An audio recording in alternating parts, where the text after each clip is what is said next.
In this episode, we speak with Arturo Elizondo, co-founder and CEO of The Every Company, which is an American biotechnology company that develops proteins and other products traditionally sourced from animals.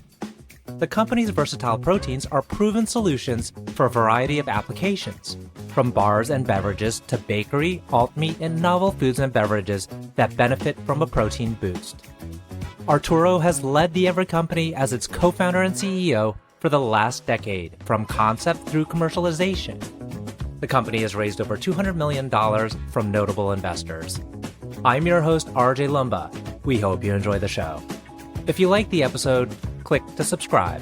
RJ Lumba is the managing partner of GrowthCap and the executive chairman of Market Insight Media. He is the host of Growth Investor, a podcast featuring today's best investors, executives, and founders. In the minutes ahead, we'll uncover insights and strategies for accelerating growth and succeeding in business.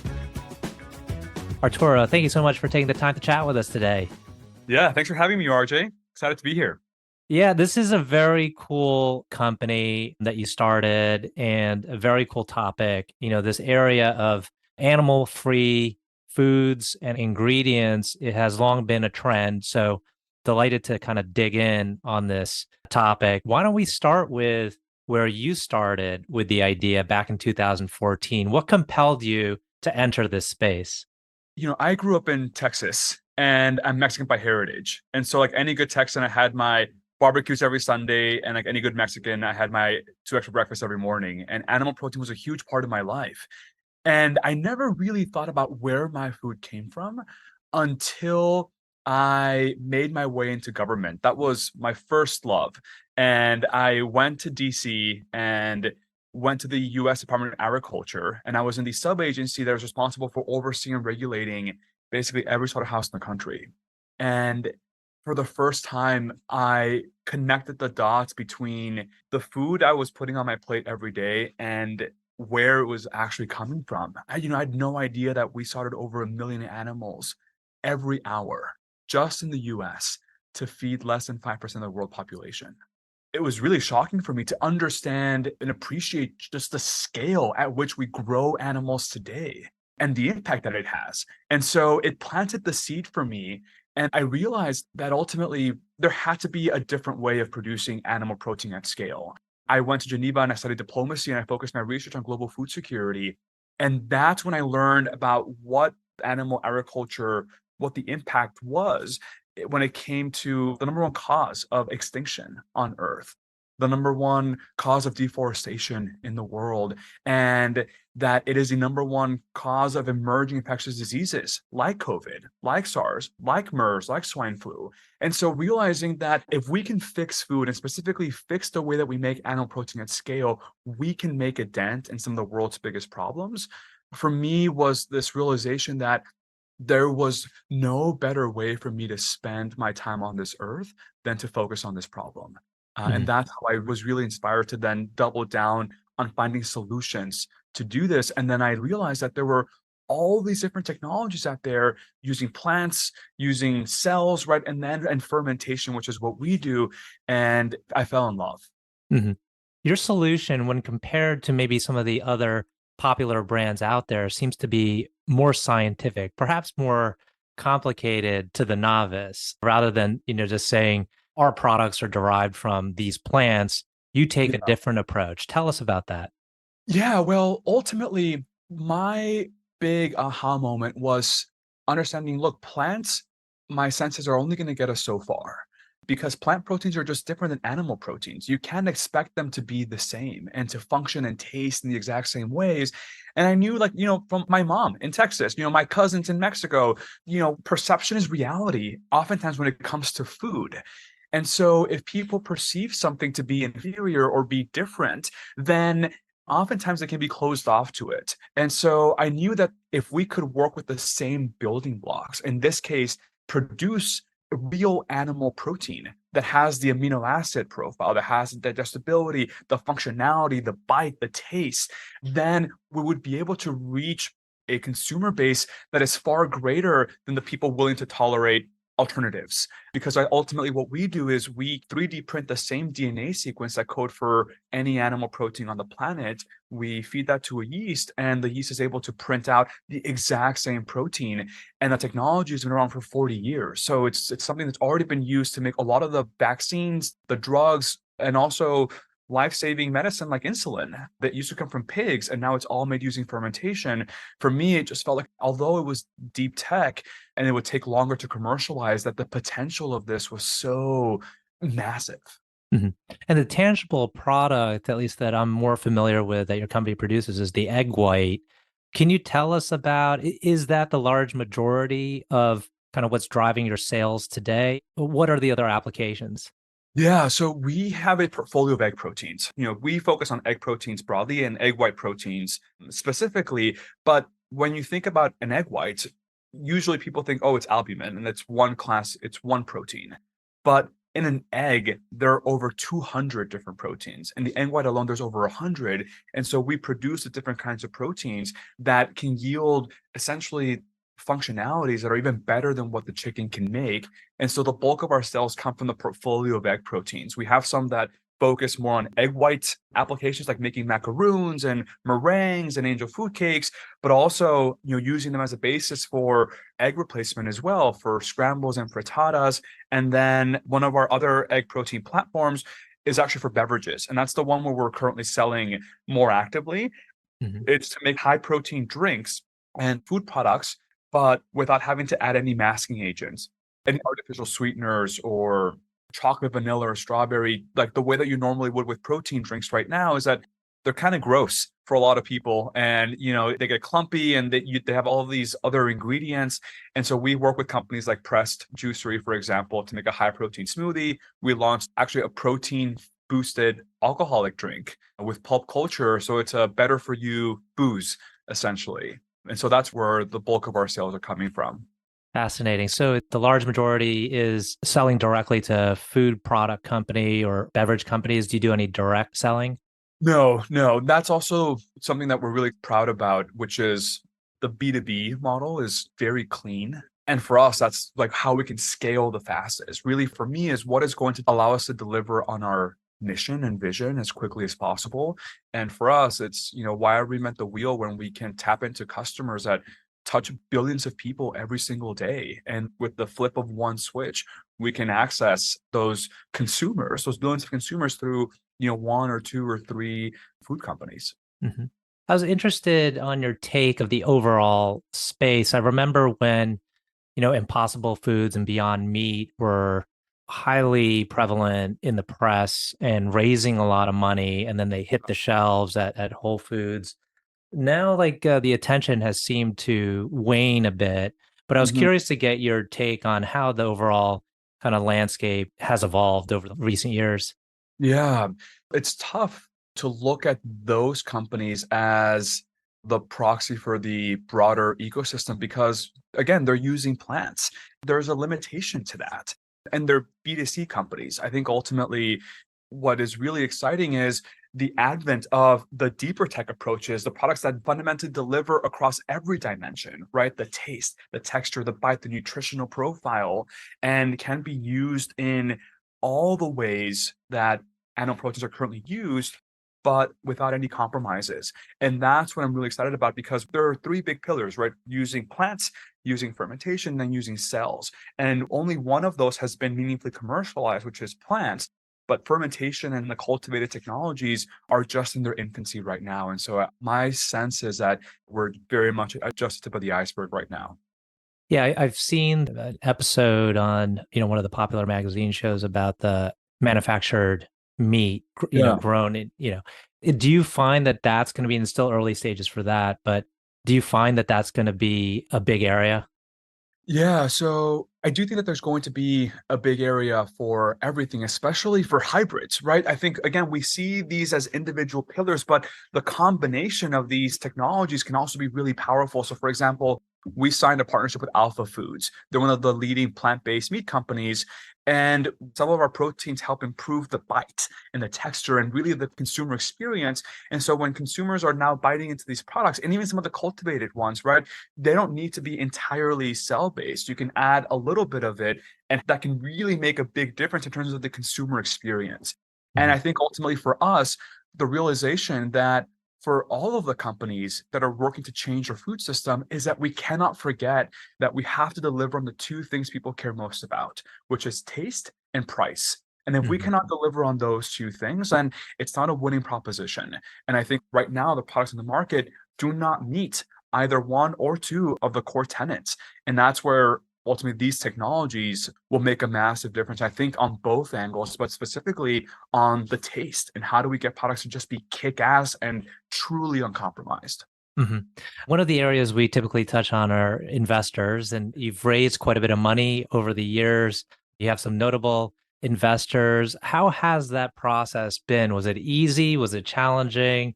And then how did you decide on ultimately which investors you'd partner with? It's a fantastic question because we're the fifth oldest company in the entire ecosystem. There's probably over 400 at this point. And I was pitching investors when food and tech was this crazy concept. I didn't even know that this was even possible, especially when you say like we're making eggs without chickens. A lot of our customers and some of our investors are also some of the world's biggest food companies. And they saw that this was ultimately an inevitability because when you have just a more powerful technology, that's how disruption occurs. And we can get it to a better product using a more efficient technology, using yeast in our case, instead of a chicken, right? It just biologically more efficient to use microorganisms and using whole animals to convert literally plant protein into animal protein is what chickens are doing right now. We're feeding them grains, right, and soy protein and these plant proteins, and asking them to convert that into animal protein. And what we do is we just convert sugar, right, really much more affordable plant inputs into animal protein using fermentation much more efficiently. And so I think ultimately for us, that was very compelling to investors because the market is over $200 billion for eggs. Over 1.3 trillion eggs are consumed every year. And that's only going to continue growing over the next decades as more and more people enter the middle class. Is that the first thing they do is that they buy animal protein. And so it was relatively straightforward from that standpoint. I think what really helped us differentiate between which investors to work with versus not were the ones that ultimately, I didn't want to have investors that wanted the next Facebook, right? That ultimately had just very different expectations around building tangible products. Like we're building food products. We're a capital intensive business and we're a deep tech business. And so for investors that were looking for a copycat, right? Or for just, a SaaS business that really, it's just a very different ballgame. The IP, the defensibility, the barriers to entry, but also the timing and regulatory requirements. I think for me, what was important is to have investors on our cap table that had the right expectations of like what we're looking to build and that they were not looking to flip a company in the next 3 to 5 years, but really build a business that could change the world consumes. And that was really important. So we added investors like Temasek and others who look to build generational businesses. And that was really important for us. Do you have any instances where you were educating the investor over a number of years and then eventually they decided to come in? I'm just curious about the persistence in the education process. It's a great question. I don't know. I can't think of any that we really worked on educating over years. Yeah. Yeah. It's something that I've seen happen before where an investor is getting up to speed on an overall industry, but it's taking a while. Yeah, I mean, I think what was helpful for us is that we weren't the only company. I mean, that's so important for new industries.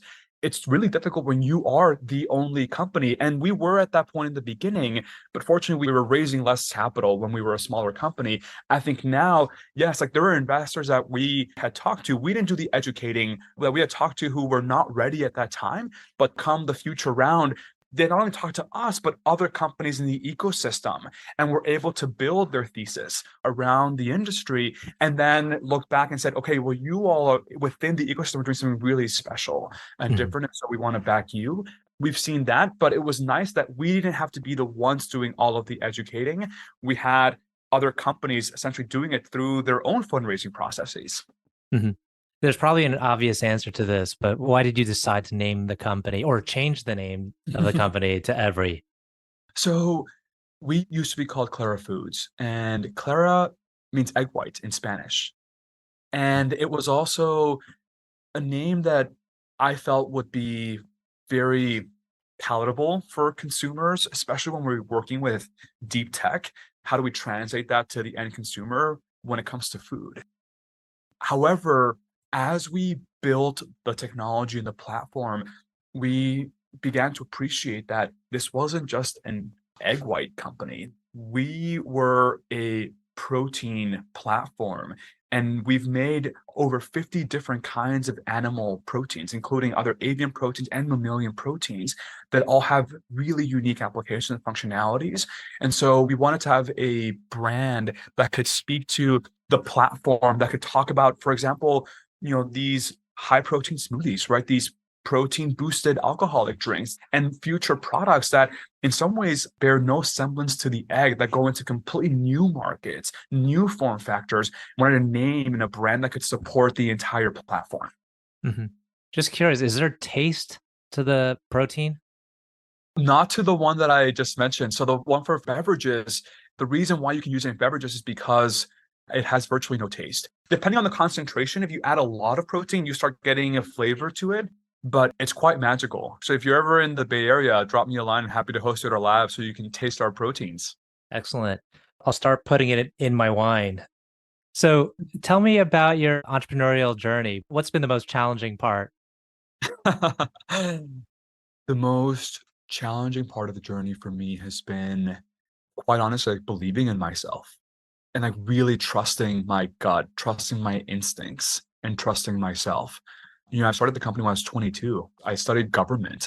All I knew was like the USDA, the multilateral organizations, and I had no idea what it was like to raise capital. I had no idea what it was like to build a company. I hadn't managed a team before, and I was hiring people who were twice my age, who were these seasoned industry veterans in industrial biotechnology. And so that was, I think, for a very large part of my first several years, there was a lot of imposter syndrome. And I would look to our investors and advisors and basically everyone for advice. And it got to a point where I didn't want to do that anymore. And I think over time, the challenging part was tuning out the outside voices, because it got to a point where I actually had all the answers myself. No one knows the company better than the founder. And there was something about tapping in and accepting that fact. And that's been very, very helpful, because ultimately I can own my mistakes and I can own the decisions when they come from that internal voices. And I realize that I've never regretted a decision that I've made through that inner wisdom and that discernment. And I realized that the decisions that I did regret was when my gut was telling me to go in one direction, but the voices, right, the advisors, our investors, were telling us to go in a different direction. How do you best tune in to what your gut is telling you? For me, it's been meditation, number one. Number two is spaciousness. And three is like psychedelics have changed my life. And being able to tap into that world has been life changing for sure. Mhm. Yeah, I've heard a lot of, different podcast episodes about psychedelics and the impact, the microdosing of it and the impact it can have. Very fascinating. I'd love to delve into it, but we're coming up on time and I have two final questions for you. Yeah, go for it. One is, can you tell me about a person who has had a profound influence on your life? My mom. Yeah. She like gave up everything for me to have the life that I have. I mean, my parents broadly, I mean, we grew up on the border. I was this like little Mexican boy from Laredo, Texas. And I remember when we moved to the US, and I was really upset, like, why? And she said, so you can go to a good college and get a good education and be someone, and make a difference. And she had a really tough life. And so for me, for better or for worse, I carried that weight of like, I want to build something of value that can make life a little easier for others, and especially for those that are most marginalized. I mean, there's so many beings out there, including animals, who have no voice, who have no one to speak for them, the environment and the the world burning, that I realized that I had to use my life to do something that I could tell my children and grandchildren about, that I was proud to have done. So my mom really helped instill that value. Fantastic. Last question. Can you tell us about a charity, cause, or other endeavor that you're passionate about? I am a big fan of like impact driven philanthropy, and specifically like the Good Food Institute, the Humane Society of the United States, the Humane League, like all of these amazing nonprofits that are working like on the ground floor, helping advance this ecosystem. There was this report by BCG that looked at all the different kinds of investments that you can make when it comes to reducing carbon emissions. And from out of every single sector, alternative proteins was the number one most capital efficient way of preventing carbon emissions and Mm, greenhouse gas emissions. And so any organization that is focused on doing that, especially in the nonprofit world, I think is just doing a tremendous amount of good in the world. excellent. Well, Arturo, I want to thank you again for taking the time to chat with us today. I know our audience will find this very insightful. Thank you, RJ. It was an honor to be here.